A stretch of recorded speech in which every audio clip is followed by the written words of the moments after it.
Greek style. Exactly 2 quart, 43, about where the milk level is. Hello, and I hope you're having a wonderful day. Today, I am going to show you how I make my homemade yogurt. This is a previous batch. I'm going to walk you through. It's the same as whether you're buying a store-bought one or working with an existing batch that you have. So I'll just walk through the steps of how I make it. I've been making yogurt now for 6 years, maybe more. I've learned a lot over the years. I've also gone through phases where I haven't made it for a really long time. So I've gone back to buying a store yogurt in order to then get my homemade batch going. But it's something, I really love the flavor of just like I like Greek yogurt, but I really like a little bit thicker, non-Greek yogurt. I don't know what the non-Greek yogurt is called, but you know, like the regular one that you get in the store before Greek yogurt became a thing, at least here in the US stores. So the other reason that I started making yogurt is because I realized that, you know, on the most part, a quart of yogurt costs the same as a gallon of milk, which means I can make 4 quarts of yogurt for the same price as buying one prepackaged thing of yogurt. It's also less plastic containers. Every time you're going to the store buying a yogurt, you end up with that big plastic container. So it just made sense to me. And again, I really like a slightly tangy, silky, a little bit thicker yogurt, but that's not as thick as a Greek yogurt. The good thing is you can actually turn this into a Greek style yogurt, which I can explain as well. So again, I've tried over the years to come up with just a straightforward, this is what I do.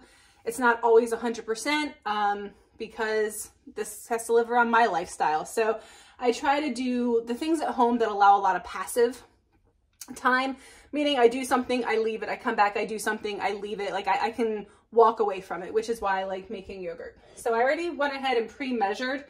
This is all of the milk I had left, exactly 2 quarts. You can also do this in 1 quart. Anything less than 1 quart, you can do, it's just my ratio won't quite match up. You'll have to play around with a little bit, but I do 1 tablespoon, like a scant 1 tablespoon of a previous yogurt to a quart of milk. This one I had sitting out. You don't have to do that. I was putting groceries away and I wanted to make room. So I took the old milk that I had, not old, because you want to work with a fresh milk. I'll let it, if it's towards the end of the milk, is a lot of times I end up using it for yogurt. But if it's already bad milk, yogurt won't make it not bad. You'll just end up with bad tasting yogurt. All right, so I put it in here. I'm going to put this on the stove and simmer it. I simmer it around low to like a low medium. You don't want it to boil. You don't want it to create a scum, like a surface. But you also, you want to leave the lid off because it's good actually for a little bit of that water in the milk, the moisture, to evaporate off. If you do want that slightly thicker, and when I say thick, I mean, this is, I don't know if that's telling you much. It's hard to show the texture, but it's not thick and goopy, but in my opinion, it's the best way to get a consistent result. So I'll turn it just so that it's heating up. I should probably, all right. I won't know it maybe for this recipe, but I'll try to put it in the description box how long it takes for me to get it up to temp, because to be honest, I don't time it. I'm usually doing it when I'm in and out of the kitchen, and I just check it every time I come in, and when it's at temp, it's at temp. I do use a heat gun for this. You can also use like a candy thermometer that you put in on the side. I just hate having to wash that every time, and my husband had one of these, so I borrowed it permanently from my kitchen. So what I do is I can just hold it, and that's telling me that this is 52 degrees. So I'll put it on the stove. The other thing that I do when it's on the stove, before I check the temperature, I'll just use something and kind of, if you see I'm kind of swishing around the milk just a little bit, not so much that it slops out, but just to make sure that the warmer milk at the bottom is mixing in, one, to help it, but also it allows me to feel more confident that my temperature that I'm taking on the surface is reflective of what's going on inside of there. So I'll heat this up. And then I mix in the milk after it comes down to temp. So I will heat this up and then I will come back after it's up to temp. And actually at that time I'll know how long it takes. So then I can update you on that, which is perfect. Just gonna try to show how I jostle the milk to check the temperature. So I'll just do that. As you can see, it's already starting to develop a little bit of a skin, but that's normal. And then, so right now we're at 143. We're shooting for around 190 to 200 is what I have found works best. So I'll check back in a few minutes. Here we have it. The milk has dropped down to 103. I'm gonna push it at the 103 because my jars are pretty cold and our house is pretty cold. So by the time I think I pour it in, it's going to be well below 100. So I'll be in a good place. I have been stirring it a little bit. I don't normally, I usually just let it sit, but I'm getting tired of waiting. So I took away the rack. Hopefully, I normally pour these without spilling, but you know, now would be the time that I would spill it. So let's see, but basically all I do from here is split this equally between the 2 quarts. Of course, if you're just doing 1 quart, then you would just need to pour it into 1 or 2, I guess, multiple if you're doing smaller containers.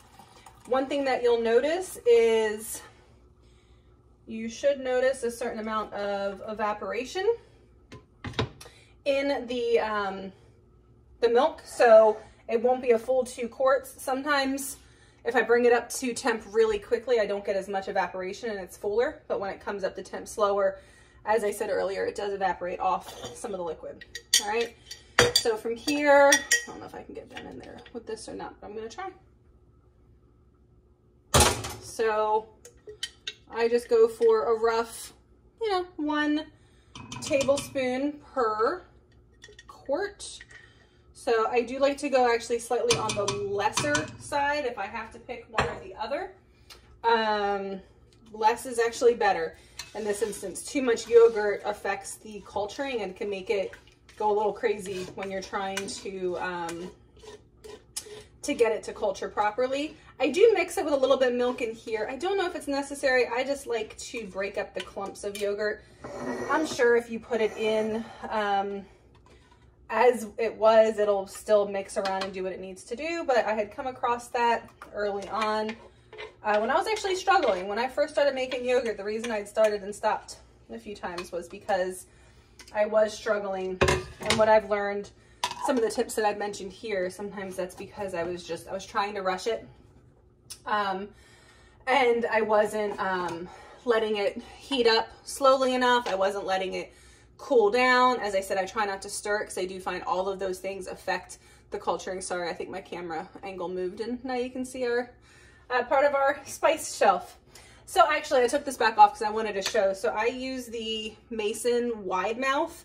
I like the wide mouth because I find just scooping it out and using it, and also to clean it, I find it a lot easier than like the narrow mouth.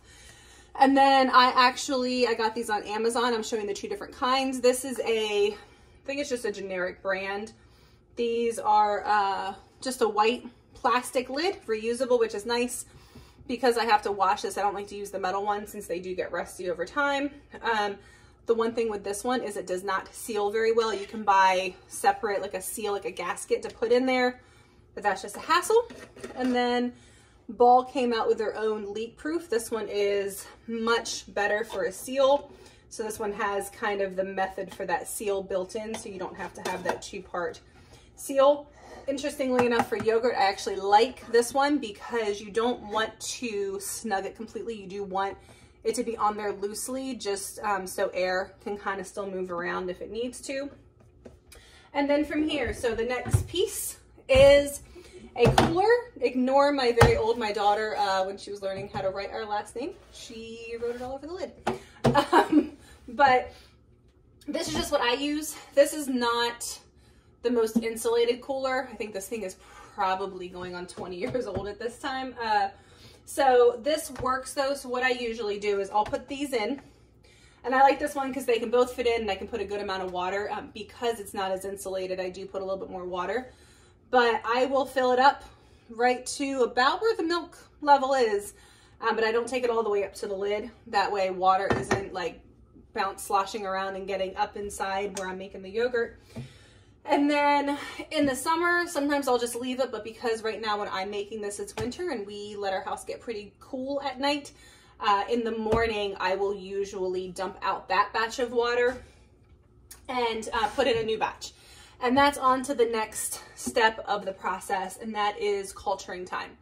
A lot of recipes have you do 8, I think 8, 12, and 14. I don't know. I've seen several different ones, but I think 8 and like 10 or 12 are probably the most common. I actually do a 24-hour, give or take. Probably try not to go on the longer end of that, but again, I mentioned earlier, I really like that sour, well-cultured flavor. When I say sour, it's not like lemon juice sour, but to me, I like that flavor. And I don't enjoy eating creamy yogurt that doesn't really have flavor or character, to me, my opinion. And my daughters are used to it. They used to ask for the sour yogurt when they were younger. So I like to start with that. So I do a 24-hour. Again, that's not an exact rule. If I start this, a lot of times I'll make it in the evening and I'm usually getting it set up, let's say around 8 o'clock at night. The next morning, I'll take them out, put in fresh hot water, put them back in. And then when I get home around 5:30 that next evening, I take them out. I do let them sit out on the counter mostly. Now, if the water's already cool, I don't do this step, but if the water's still really warm, I do like them to come to room temp for like 30-40 minutes before I put them in the fridge. Again, something I had read years ago about that helping the texture of the yogurt kind of come back together after being so warm, having it come back together more slowly and then moving it into the fridge creates a smoother, creamier texture than jumping from really hot to really cold. Usually in a colder house like this, by the time I get home from work, it's room temperature anyway. I don't have any concerns for myself from a food safety perspective because it is culturing and this is how people have been doing it for thousands of years. So I'm going to pop it in here. And then a couple other things to note. After I culture it, I let it come to room temp, as I said, put it in the fridge, and from there, you can use it warm. The texture will still be a little bit watery because it hasn't had a chance to fully come back together, but I'll start eating it at whatever point it's cool enough, usually the next day. And then this, for me, usually lasts a couple to several weeks. I do find that it lasts a little bit longer than the date on the milk, actually a lot longer. Again, maybe because I do like that more sour flavor. I don't find that it goes bad for a while unless I'm using pretty old milk. So if I'm using fresh milk and doing this, it lasts for weeks in the fridge. And then I always just make sure to keep those 2 tablespoons that I mentioned. Sometimes what I'll do, I will scoop out 2 tablespoons when I'm getting close to the end of the last jar. I will scoop out 2 tablespoons and put them in a separate container until I have a chance to make more yogurt, because what can happen sometimes is we get carried away scraping out the yogurt, we forget to save it, we go to make another batch and we don't have our previous batch to make the next one.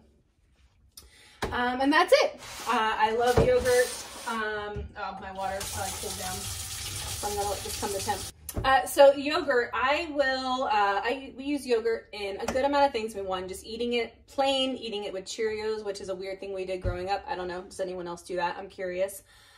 We use it in sauces, dressings.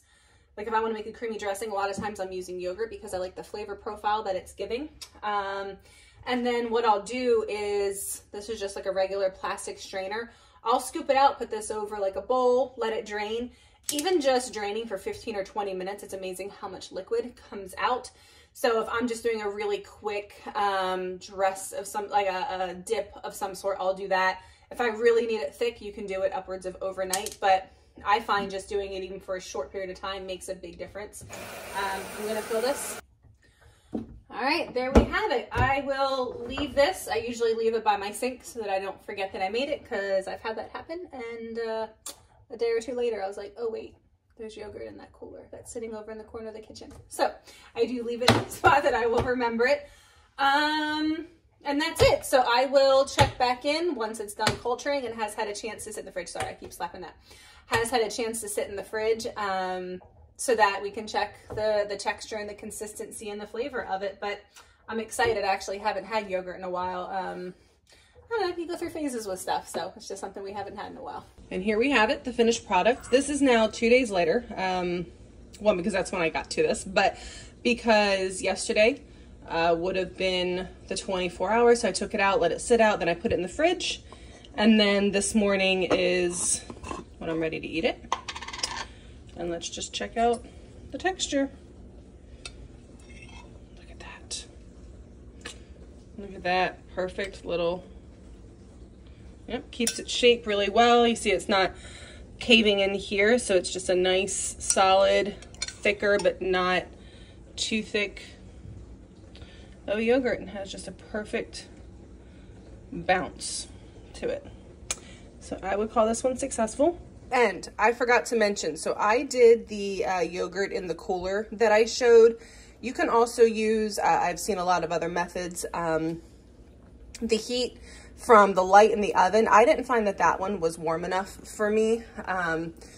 Some people have a pilot light from a gas stove or a gas oven, which might stay hotter. I do not, so that option didn't work. You can get proofers. Some people do heated blankets. Online, there's lots of information. I'm sure if you look it up, you'll find something. But for me, I find that the cooler is the easiest for me to have around and just to keep up. Thanks for watching. I hope you have a great day. Please like the video and subscribe. I would love to have you around. Put some comments down below. Let me know, have you made yogurt before? Would you try to make it? Is this something that you're interested in doing?